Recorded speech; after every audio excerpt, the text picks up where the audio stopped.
ఏదైనా కార్యక్రమాన్ని తలపెట్టినప్పుడు క్షుణ్ణంగా దాన్ని అధ్యయనం చేసి పరిశీలించి అది మంచి మెలు అంటే ప్రభుత్వానికి ఇటు ప్రజలకు వస్తుందంటేనే ఆ నిర్ణయం తీసుకుంటారు. ఒకసారి తీసుకున్న తర్వాత మళ్ళీ వెనకడుగు వేయడం అనేది చాలా కష్టం. ఎక్కడో ఒకటో రెండు అంశాల్లో సందర్భాలు తప్ప.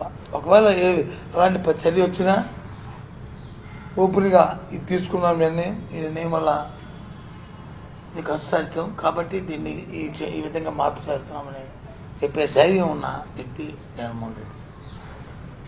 అందుకే ఆయన మేనిఫెస్టో విడుదల చేసినప్పుడు ఆ మాటను చెప్పారు.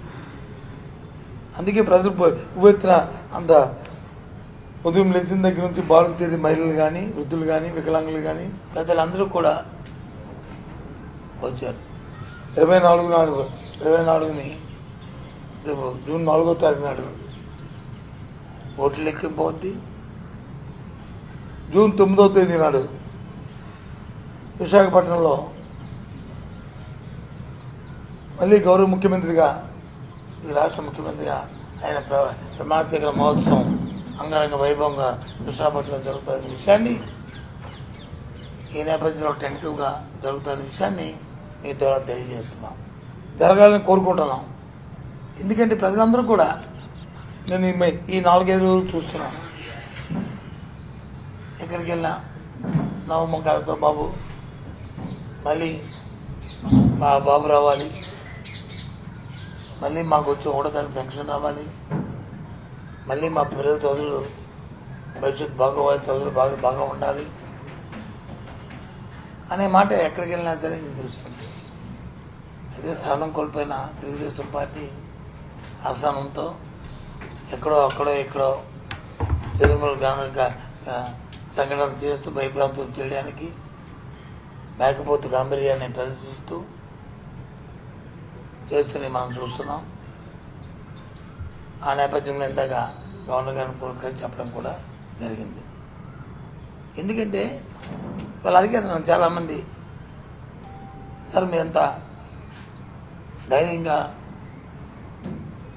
ఎలా మీరు చెప్పగలుస్తున్నారని చెప్పి ఒకరిద్దరు క్వశ్చన్ చేశారు. ఎస్, గత చంద్రబాబు నాయుడు పరిపాలన మనం చూసుకున్నప్పుడు ఏ సందర్భంలో అయినా నాకంటూ చెప్పుకునే ఒక అంశం కూడా ఆ పరిపాలన లేదు, ఎప్పుడు కూడా పాజిటివ్ లేదు. స్వర్గీయ రామారావు గారు ఉన్నప్పుడు ఒకసారి మేము చూసిన రాజకీయాల్లో అలాంటి పాజిటివ్ వైబ్రేషన్ అలాంటి 10%. 83లో ఆయన గెలిచిన తర్వాత, ఆయన 85లో జరిగినప్పుడు కానీ ఆ తర్వాత నేపథ్యంలో మళ్ళీ స్వర్గీయ రాజశేఖర రెడ్డి గారు 2009లో వచ్చింది గవర్నమెంట్ పాజిటివ్. దానికంటే ఎక్కువగా ఇలాగ ఎప్పుడు చెప్తుంటారు జగన్మోహన్ రెడ్డి గారు, మా తండ్రి అడుగు ఒక అడుగు వేస్తే నేను 2 అడుగులు ముందేస్తాను.